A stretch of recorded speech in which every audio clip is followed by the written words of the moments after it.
Hello students, good evening.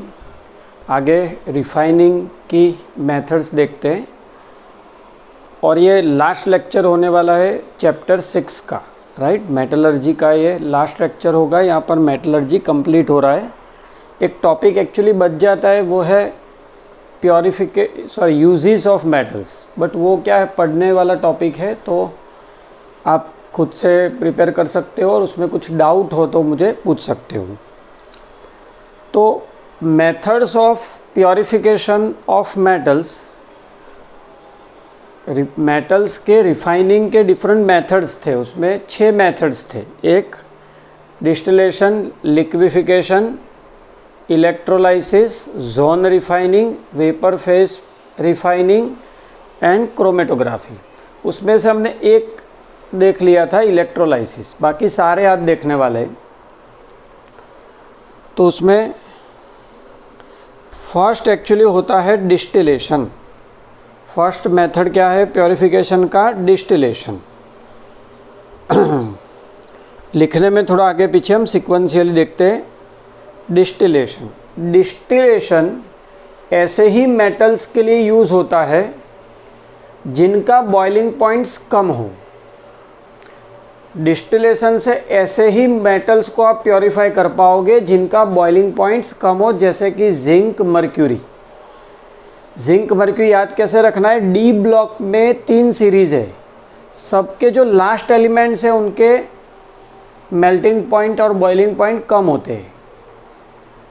D block में 3 series है, transition series. तीनों ट्रांजिशन सीरीज़ के लास्ट एलिमेंट्स है, उनके मेल्टिंग पॉइंट, बॉइलिंग पॉइंट कम है। तो यहाँ पर जिंक और मर्क्यूरी। यहाँ पर इम्प्योर मेटल है, उसको हीट करते हैं तो जो हमारा मेटल है वो वेपराइज हो जाएगा और इम्प्योरिटी पड़ी रहेगी। तो मेटल वेपराइज हो जाएगा, वो वेपर को कलेक्ट करके हम कूल डाउन करें तो प्योर मेटल मिल जाएगा। वेपर जो कलेक्ट करते हैं उसको कहते हैं डिस्टिलेट। तो pure metal is collected as distillate, then it is chilled to metal. Second है लिक्विफिकेशन या लिक्वेशन। लिक्वेशन में लो मेल्टिंग पॉइंट होना चाहिए। कंडीशन क्या है? मेल्टिंग पॉइंट लोअर होना चाहिए, जैसे कि टीन, एसएन, स्टेनस। अब इसमें क्या करते हैं, स्लोपी सरफेस पे इम्प्योर मेटल है उसको लिक्विफाई करते हैं। स्लोपी सरफेस पे इम्प्योर मेटल को हीट करके लिक्विफाई करते हैं। जैसे ही स्लोपी सरफेस पे इम्प्योर मेटल को हीट करके लिक्विफाई किया तो टीन लिक्विफाई होके नीचे आ जाएगा और इम्प्योरिटी पड़ी रहेगी। तो दोनों सेपरेट हो गए। अब ये 2 मार्क्स में थियरम में आईएमपी थियरम, यहाँ पर 4 आईएमपी थियरम होने वाले हैं। जोन रिफाइनिंग, मॉन्ड प्रोसेस, वान आर्केल, क्रोमेटोग्राफी। जोन रिफाइनिंग का प्रिंसिपल क्या है? तो जोन रिफाइनिंग में प्रिंसिपल ये है कि जहाँ पर इम्प्यूरिटी मेटल के मोल्टन स्टेट यानी लिक्विड स्टेट में ज़्यादा सॉल्यूबल हो, सॉलिड स्टेट में कम सॉल्यूबल हो, वहाँ पर जोन रिफाइनिंग यूज़ होता है। जोन रिफाइनिंग का प्रिंसिपल है कि जोन रिफाइनिंग कहाँ पर यूज़ होगा? जहाँ पर इम्प्यूरिटी मेटल के मोल्टन स्टेट में ज़्यादा सॉल्यूबल और सॉलिड स्टेट में कम सॉल्यूबल। अब इसके नोट्स आई थिंक मैंने भेज दिए, तो मैंने यहाँ पूरी थियरम नहीं लिखी है, बाकी मैं समझा दूंगा सब। नोट्स आपको मैंने जो नोट्स भेजी है उसमें से बनानी या उसी की प्रिंट आउट निकालो तो भी चलेगा। अगर नहीं भेजी होगी तो आज मैं भेज दूंगा। अब इसमें जोन रिफाइनिंग के लिए ऐसा एक अपार्टस लेते हैं। इसमें जो इम्प्योर मेटल है उसका रोड रख देते हैं। ऐसे इम्प्योर मेटल को रोड के फॉर्म में रख देते हैं। फिर यहाँ पर सर्कुलर इंडक्शन मोबाइल हीटर लगे होते हैं। Circular induction mobile heater. चलो, इंडक्शन हीटर है मतलब जहाँ पर कांटेक्ट में होगा वहीं टेम्परेचर बढ़ाएगा। मोबाइल है मतलब ये घूम सकता है, तो रोड के एक एंड के एडजेशन में सर्कुलर इंडक्शन मोबाइल हीटर रख देते हैं, और ये टेम्परेचर रोड का काफ़ी हाई जाने वाला है, इसलिए यहाँ पर इनर्ट गैस एटमॉस्फेयर देना पड़ता है। अगर एयर दे दोगे तो मेटल ऑक्सीजन के साथ रिएक्ट कर लेगी, राइट। अब ये सर्कुलर हीटर को हम धीरे धीरे दूसरे एंड तक सर्कुलेट करेंगे। सर्कुलर हीटर है, उसको हम दूसरे एंड तक धीरे धीरे मूव करते हैं। तो जैसे हम मूव करेंगे लिक्विड या मॉल्टन स्टेट भी आगे मूव होगा। अब मान लो ये हीटर यहाँ पहुँच गया, तो ये जो पोर्शन है वो लिक्विफाई हो जाएगा और ये सॉलिडिफाई।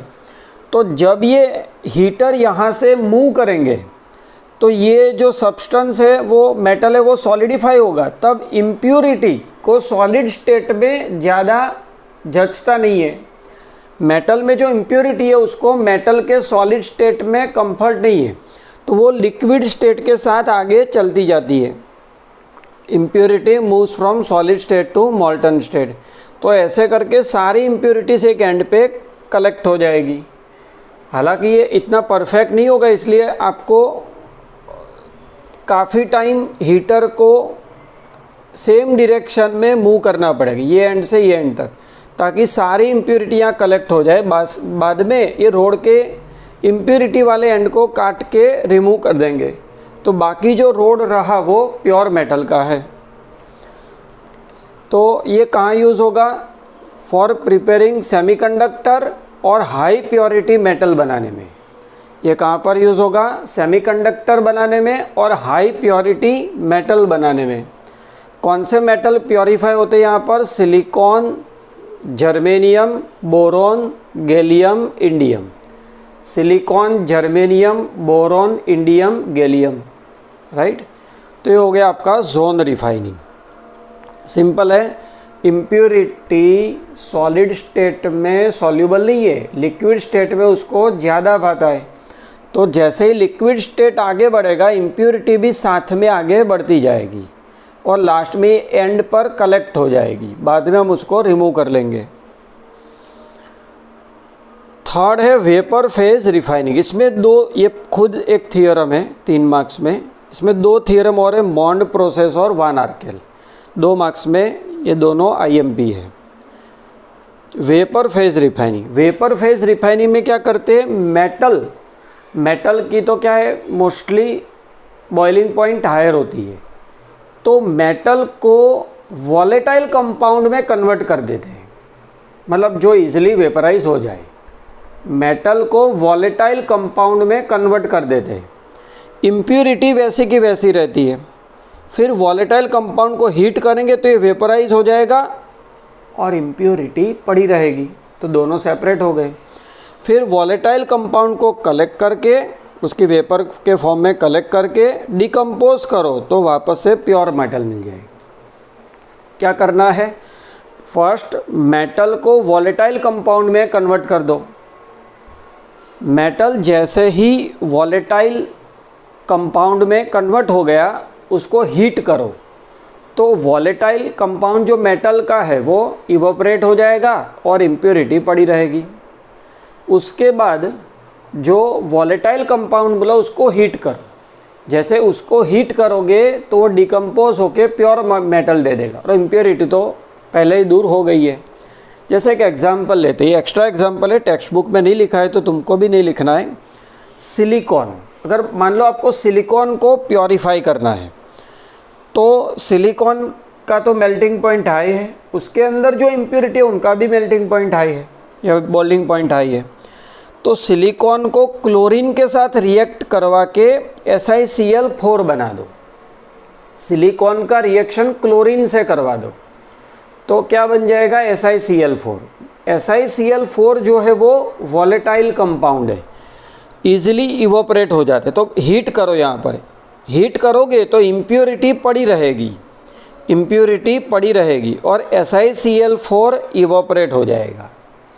जैसे हीट करेंगे तो इम्प्योरिटी पड़ी रहेगी और SiCl4 इवोपरेट हो जाएगा। अब ये जो SiCl4 इवोपरेट हुआ उसको ठंडा कर दो और बाद में गर्म करके या तो फिर वैसे ही गर्म कर दो तो डिकम्पोज होके सिलिकॉन दे देगा, राइट। तो this is all about vapour phase refining. अब इसके एग्जाम्पल देखते हैं। पहले रिक्वायरमेंट देखते हैं, कंडीशन। कब हम मेटल को वेपर फेज रिफाइनिंग से प्योरीफाई कर सकते हैं, तो उसकी दो कंडीशंस है। एक, metal should form volatile compound with available reagent. हमारे पास जो भी रिएजेंट अवेलेबल है उसके साथ मेटल वॉलेटाइल कंपाउंड फॉर्म करनी चाहिए। जैसे सिलिकॉन है तो वो क्लोरीन के साथ वॉलेटाइल कंपाउंड फॉर्म करता है, राइट। तो एक तो ये कंडीशन है। दूसरा, वॉलेटाइल कंपाउंड इजीली डिकम्पोज हो जाना चाहिए और मेटल हमको वापस देना चाहिए। दो कंडीशन है। एक, metal should form volatile compound with available reagent. दूसरा, volatile compound should be decomposable. उसके ये मेथड के दो एग्जाम्पल। एक, मॉन्ड प्रोसेस फॉर रिफाइनिंग निकल। निकल को प्योरीफाई करने की मॉन्ड प्रोसेस। इसमें निकल को कार्बन मोनोक्साइड के फ्लो के अंदर 330 to 350 केल्विन पे हीट करते हैं। Nickel is heated in the flow of carbon monoxide at 330 to 350। तो निकल क्या करता है, कार्बन मोनोक्साइड के साथ निकल कार्बोनिल कॉम्प्लेक्स कंपाउंड बनाते हैं। ये कॉम्प्लेक्स कंपाउंड होता है, कोऑर्डिनेट कंपाउंड। इसका नाम है टेट्रा कार्बोनिल निकल। बोलो क्या नाम है इसका? टेट्रा कार्बोनिल निकल। अब ये जो टेट्रा कार्बोनिल निकल है,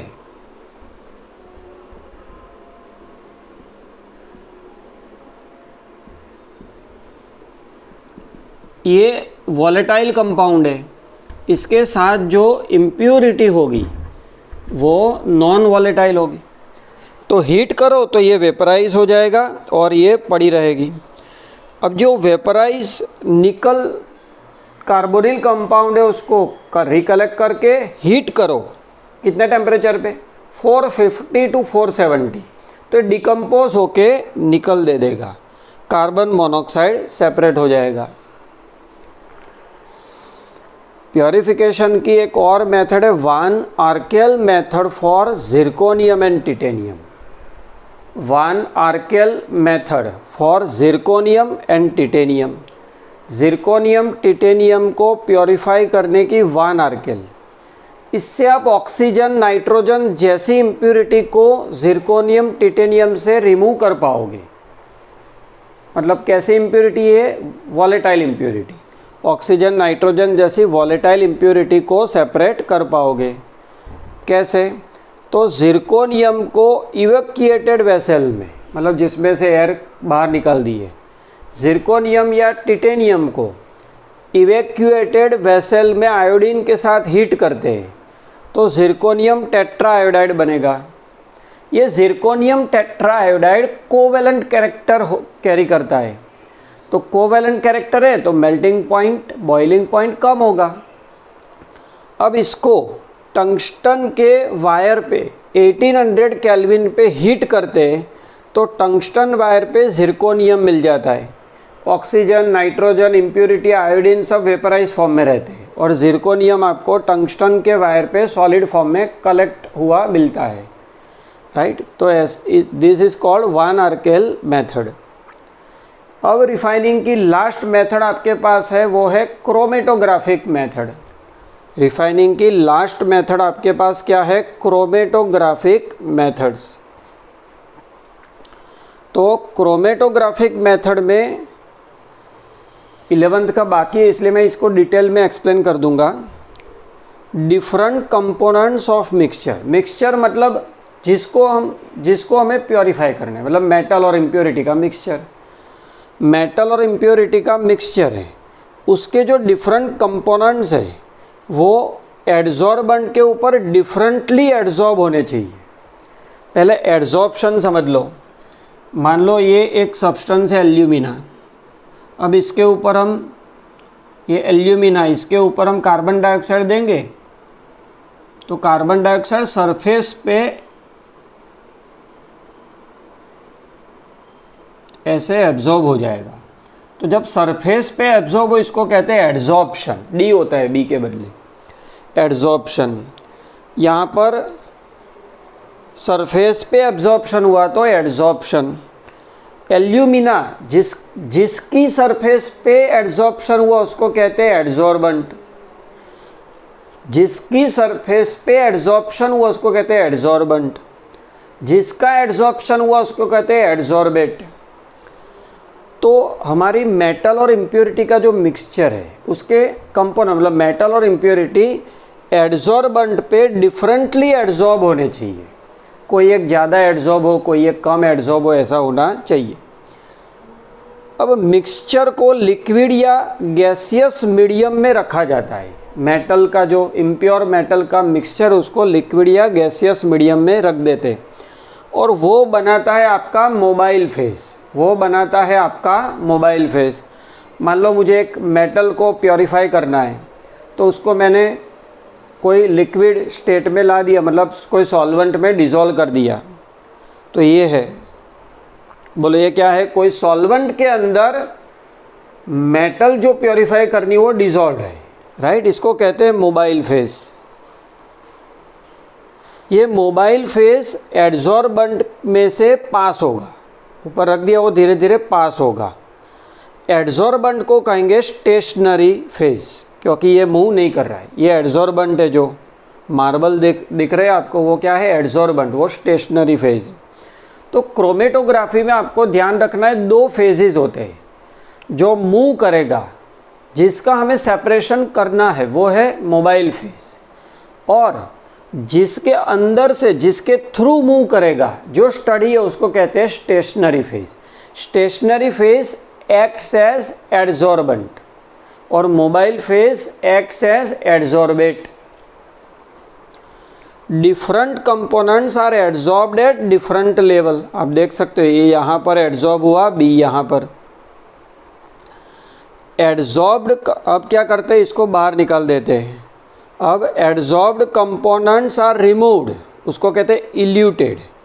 adsorbed components are eluted by suitable solvent. Solvent को कहते हैं इल्यूएंट्स। अगर ये नहीं समझ में आए तो ऐसे देखो, ये इतना पोर्शन है एड्जॉर्बेंट का, उसको बाहर निकाल दो, फिर उसमें कोई सॉल्वेंट डालो, तो जो हमारा कंपोनेंट एड्जॉर्ब हुआ है वो सॉल्वेंट के अंदर डिज़ोल्व हो जाएगा, क्योंकि वैसे भी वो सरफेस पे ही होता है। तो that solvent helps us to recover adsorbed component. Solvent is called eluent. मतलब क्रोमेटोग्राफी कंप्लीशन के बाद क्या करते हैं, एड्जॉर्बेंट को निकाल के सॉल्वेंट डाल देते हैं उसमें। तो सॉल्वेंट एड्जॉर्ब्ड जो कंपोनेंट है उसको डिज़ोल्व करके हमारे पास ले आता है। क्रोमेटोग्राफिक मेथड का नेम दो बेसिस पे करते हैं। Naming of chromatographic method is done on two basis. Two factor है जो नेमिंग करते, एक physical state of moving medium and adsorbent. एक नेमिंग करने वाला एक फैक्टर है physical state of moving medium and adsorbent. दूसरा फैक्टर है process of passage of moving medium. Chromatographic method के नेमिंग का एक बेसिस पॉइंट है physical state of moving medium and adsorbent. Moving medium और एड्जॉर्बेंट का फिजिकल स्टेट। दूसरा है process of passage of moving medium. Process of passage of moving कैसे पास करते हैं, ये दो चीज़ों पर नेम या टाइप्स ऑफ क्रोमेटोग्राफी डिपेंड करते हैं। जैसे एक एग्जांपल लेते हैं, अगर आपका एड्जॉर्बेंट है column of alumina in glass tube, ये वाला, अगर आपका एड्जॉर्बेंट या स्टेशनरी फेज क्या है, एल्यूमिना इन ग्लास ट्यूब, और अगर मूविंग मीडियम मोबाइल फेज है solution of component liquid state, then this type of chromatography is named as column chromatography. इसको क्या कहते हैं, कॉलम क्रोमेटोग्राफी। क्रोमेटोग्राफी कहाँ पर यूज़फुल है?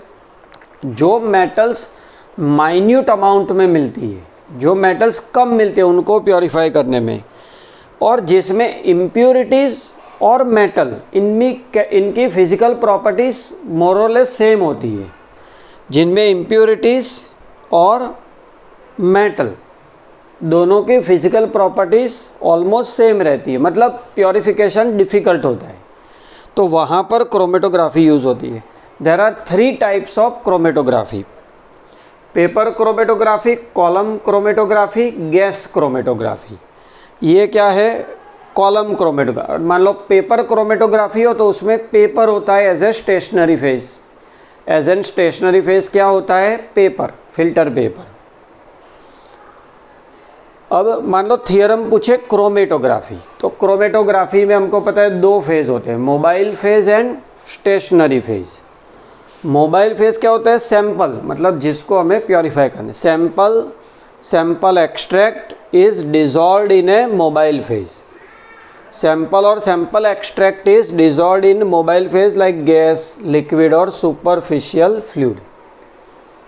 सैंपल और sample extract is dissolved in a mobile phase, gas, liquid and superficial fluid. Second is stationary phase. Stationary phase is immobile and immiscible, ये mix नहीं हो जाता। Component should have different solubilities in mobile phase and stationary phase. अब ध्यान रखना, मान लो ये mixture है, मिक्सचर में एक ऐसा कंपोनेंट है जिसकी सॉल्युबिलिटी स्टेशनरी फेज में ज़्यादा है, मोबाइल फेज में कम। एक कंपोनेंट की सॉल्युबिलिटी स्टेशनरी फेज में ज़्यादा है और मोबाइल फेज में कम है, तो क्या होगा? वो जैसे ही आप रखोगे वो यहाँ पर जो एड्जॉर्बेंट है नज़दीक में उसके ऊपर ही मिल जाए, घुल मिल जाएगा, क्योंकि उसकी सॉल्युबिलिटी एड्जॉर्बेंट में ज़्यादा है, राइट। और मान लो एक दूसरा कंपोनेंट है जिसकी सॉल्युबिलिटी स्टेशनरी फेज में कम है, तो उसको स्टेशनरी फेज में ज़्यादा इंटरेस्ट नहीं होगा, तो वो आगे चला जाएगा। तो जैसे मान लो ए और बी है, तो किसकी सॉल्युबिलिटी किस में ज़्यादा हो, वो गैस कर सकते हैं आप। ए की सॉल्युबिलिटी किस में ज़्यादा होगी? एड्जॉर्बेंट में, और एज कंपेयर टू बी। और बी की सॉल्युबिलिटी मोबाइल फेज में ज़्यादा होगी कंपेयर टू ए, राइट। तो याद रखना, जिसकी मोबाइल फेज में सॉल्युबिलिटी ज़्यादा वो आगे जाएगा, जिसकी स्टेशनरी फेज में सॉल्युबिलिटी ज़्यादा वो वहीं पर पड़ा रहेगा, राइट। और लास्ट में 3 टाइप्स दिए हैं, तो वो 3 टाइप्स यहाँ पर भी आपको लिखने हैं, राइट। तो ये आपका क्रोमेटोग्राफी हो गया। ये क्रोमेटोग्राफी से सेपरेशन है, बराबर। और ये क्या है? क्रोमेटोग्राफी की प्रोसेस एक्सप्लेन की है, राइट। तो होप आपको समझ में आया होगा। एक यहाँ पर एक्स्ट्रा फिगर टेक्स्ट बुक में दी है, तो वो आपको भी ड्रॉ करनी है, ये तो ड्रॉ करनी ही है। तो यहाँ आपका चैप्टर कंप्लीट हुआ। अब हम टेस्ट लेंगे और एक नया चैप्टर स्टार्ट करेंगे। आपको एक असाइनमेंट दिया है, सारे वीडियो को स्टडी करके आप असाइनमेंट स्टडी कर लो, असाइनमेंट सॉल्व कर लो, उसके डाउट है वो मुझे भेज दो, right. Thank you very much.